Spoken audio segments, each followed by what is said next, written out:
ഇപ്പം ബിഗ് ബോസില് ഒരു ചെറിയൊരു വിഷയം ഉണ്ടായല്ലോ. അതായത് സെപ്റ്റിക് ടാങ്ക് എന്ന് വിളിച്ചു, അക്ബർ വിളിച്ചു. അപ്പൊ ആ ഒരു വിഷയത്തില് എന്താ പറയാനുള്ളത്? ഇപ്പം ആ സ്ഥാനത്ത് ദാസേട്ടനായിരുന്നെങ്കിൽ എന്ത് പേരാണ് നിർദ്ദേശിക്കുക? അങ്ങനെ വിളിക്കുമല്ല, എന്ത് പേരാണ്? ഞാൻ ഏത് ബിഗ് ബോസിലല്ല, ഏതൊരു എവിടെ ഏത് മേഖലയിൽ ഞാനിപ്പം പോയി കഴിഞ്ഞാലും ഞാൻ സ്ത്രീകളെ ബഹുമാനിക്കുന്ന ആളാണ്. ഞാൻ ഒരാളെയും അങ്ങനെ ആ രീതിയിൽ വിളിക്കാതെ അവന് വിവരമില്ലാത്തതുകൊണ്ട് വിളിച്ചത് അക്ബർ. മനസ്സിലായില്ലേ? അക്ബർ എന്ന് പറഞ്ഞ വ്യക്തിനെ ഞാൻ അറിയുന്നില്ല. ഞാൻ ബിഗ് ബോസ് വന്ന ശേഷമാണ് അറിയുന്നത്.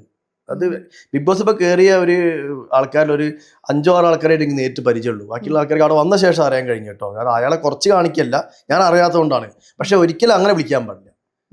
അത് ഏറ്റവും ഡീപ്പസ്റ്റ് രീതിയിലുള്ള ഒരു ബോഡി ഷെയിമാണ് സംഭവിച്ചത്. എന്തെങ്കിലും ഒരു പേര് എന്തായാലും വിളിക്കണമായിരുന്നല്ലോ.